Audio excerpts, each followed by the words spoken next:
परमाणु संख्या जल्दी आंसर बोलो।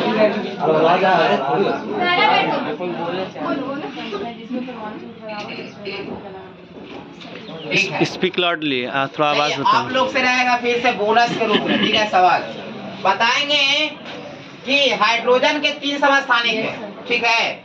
तो बाबू हाइड्रोजन के 3 जो समस्थानिक है, पहला तो इसका आप लोग का बताना है कि इसका नाम क्या है।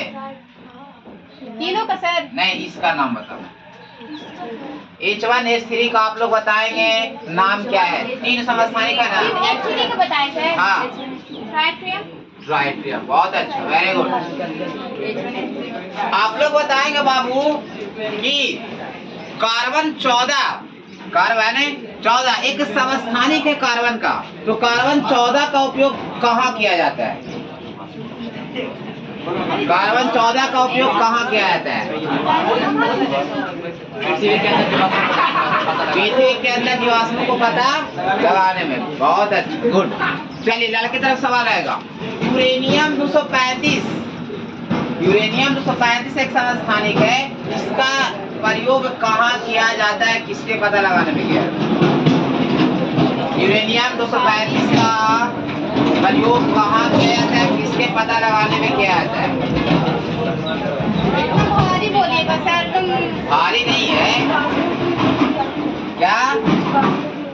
माइनस गलत सर। चलो बोलो बाबू। परमाणु भट्टी में सर।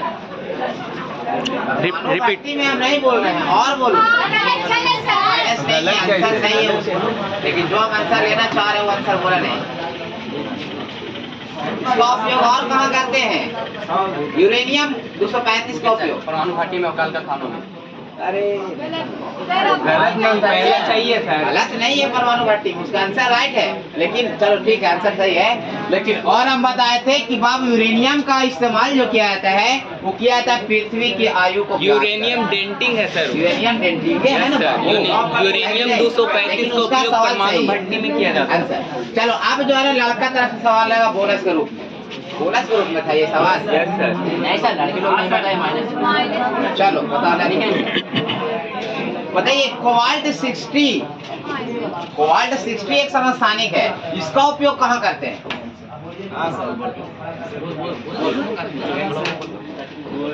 सर कैंसर रोग में।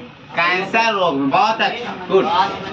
तो लड़की तरफ से सवाल है बाबू, बताएंगे आप लोग कि कोशिका का अध्ययन क्या कहलाता है? कोशिका का अध्ययन क्या कहलाता है? सर बोलो। चलिए आप लोग बोले कोशिका का अध्ययन क्या कहलाता है?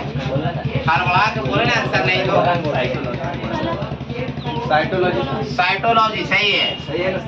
चलो फिर सवाल आप लोग की तरफ से है। बताएंगे कि जीवित कोशिका का खोज किसने किया था और कब किया था? जीवित कोशिका का खोज किसने किया था और कब किया था? कुछ भी नहीं, कुछ सही। बहुत भारी सवाल नहीं था। हाँ, आपकी गलती है। UN of 1674। ठीक है। अच्छा से डिसीजन लो आपस में। चलिए चलो अगला सवाल कहाँ से? लड़की तरफ से ना है। चलो अब आते हैं फिजिक्स में बाबू। आप लोग बताएंगे कि न्यूटन के गति का पहला समीकरण को बताएं।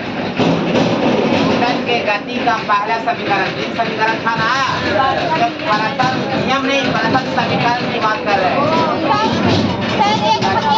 अब प्रथम की बात कर रहे हैं। प्रथम पहला नियम, दूसरा नियम दिया था ना, वो फार्मूला। प्रथम फार्मूला आप बताएं।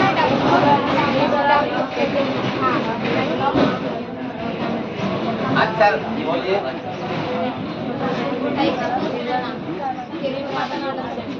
V बराबर U प्लस AT, सही है। 80 के जगह पे जी होता है सर।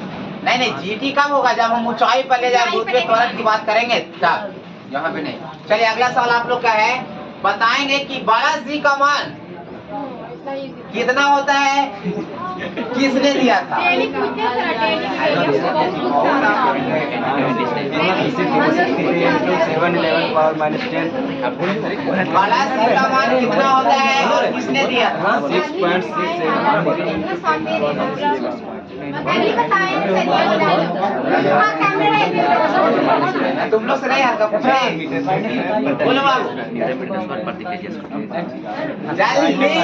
एक, याद है सर पर बोलने नहीं कर दो, बोल रहे हैं। हाँ हेनरी कैवेंडिश ने दिया था सर हाँ 6.673 गुने 10 के पावर -11 न्यूटन मीटर पर केजी का स्क्वायर। ठीक है बैठो। पर केजी का स्क्वायर। है। आप लोग बताएंगे कि पृथ्वी के केंद्र पर जी का मान क्या होता है? पृथ्वी के केंद्र में जी का मान क्या होता है? पृथ्वी के केंद्र पर जी का मान क्या होता है? ये भी नहीं बताएगी जल्दी। पृथ्वी के केंद्र पर जी का मान 0 होता है। बिल्कुल सही जवाब। बैठ जाइए। लड़का तरह सवाल लाएगा बाबू। आप लोग बताएंगे कि छोटा जी का फार्मूला क्या होता है? दूसरे तरह छोटा जी का फार्मूला बोलिए। छोटा जी बराबर एक फार्मूला होता है। बताइए क्या होता है? छोटा जी बराबर फार्मूला क्या होता है? आंसर बोलिए। एक, दो फार्मूला, 3, हाँ 4, जीए में बाई आर स्क्वायर। ठीक है।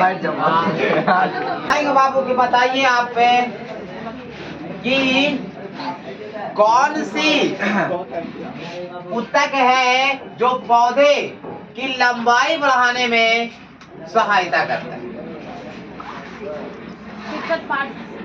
शीर्षक पर सब चलो ठीक है। शीर्षक अगला सवाल आप लोग से रहेगा। पृथ्वी की त्रिज्या कितना होती है? पृथ्वी का त्रिज्या कितना होती है? बोलो। 6400 किलोमीटर। इधर सर की तरफ से आप लोग बोलेंगे आंसर। त्वरण का फार्मूला क्या होता है? A बराबर V minus U by T। ए बराबर V माइनस U बटा T। आप लोग आंसर बोलेंगे बाबू। अगला सवाल रहेगा मंदन किसे कहते हैं? मंदन।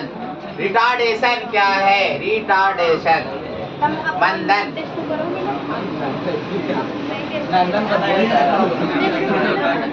मंदन को नंदन बताएगा।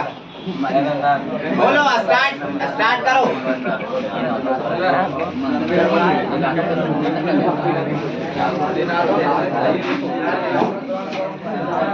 ऋणात्मक त्वरण को मंदन कहा जाता है। ठीक है बैठो। चलिए आप लोग बताएंगे कि बाबू एक व्यक्ति का भार पृथ्वी पर 60 न्यूटन है। ठीक है। तो चंद्रमा पर इस व्यक्ति का भार क्या होगा? 120। तो चंद्रमा पर इस व्यक्ति का भार क्या होगा?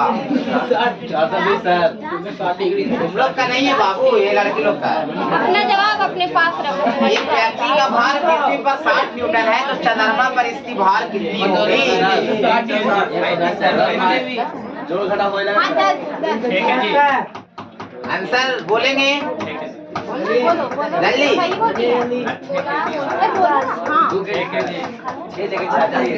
क्या 10 केजी न्यूटन? क्या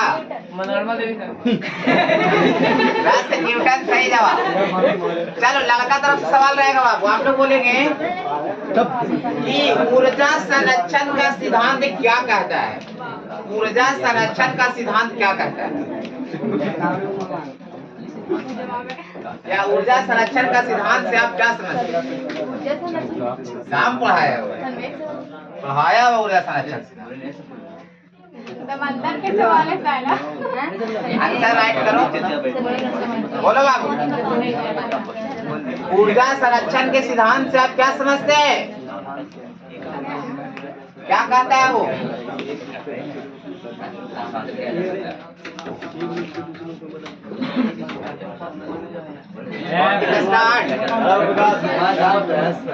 ऊर्जा संरक्षण के सिद्धांत के अनुसार ना तो ऊर्जा को नष्ट किया जा सकता, ना तो ऊर्जा को उत्पन्न किया जा सकता, केवल इसको एक जगह से दूसरी जगह बहुत अच्छा, गुड। आप लोग बताएंगे कि विद्युत मोटर, हम दो चीज यहाँ पे डिस्कशन किए थे, एक विद्युत मोटर और एक डायनेमो। तो आप लोग बताएं डायनेमो किस ऊर्जा को किस ऊर्जा में बदलता है? डायनेमो किस ऊर्जा को किस ऊर्जा में बदलता है? गलत बताया कभी मत लड़के के बातों पर विश्वास ठीक है। बोलो डायनेमो किस ऊर्जा को किस ऊर्जा में बदलता है? क्योंकि ऊर्जा कभी नष्ट होता नहीं है, उसे बदला जाता है। तो बताइए जल्दी आंसर राइट करो बाबू। बोलते सही है सर, बोल दो। टाइम लीजिए, सोचिए। इतना बेवकूफ नहीं है हम लोग।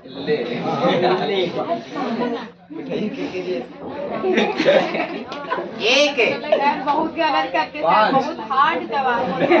कुछ भी हार्ड नहीं है। दो आता है तो हल्का है, नहीं आता है तो भारी है। हम किसका बात कर रहे हैं? डायनेमो की बात कर रहे हैं। एक मौका और देते हैं। बोला देने दो ना बाबू, एक मौका और दिए। चलो लड़का तरफ से दे दिए। बैठ जाओ। नहीं बोलेगी? चलो तुम लोग बोलो बाबू आंसर। यांत्रिक ऊर्जा को विद्युत ऊर्जा। सही जवाब। बोले कि पलट दो, एक मौका दे रहे तो पलट देना चाहिए।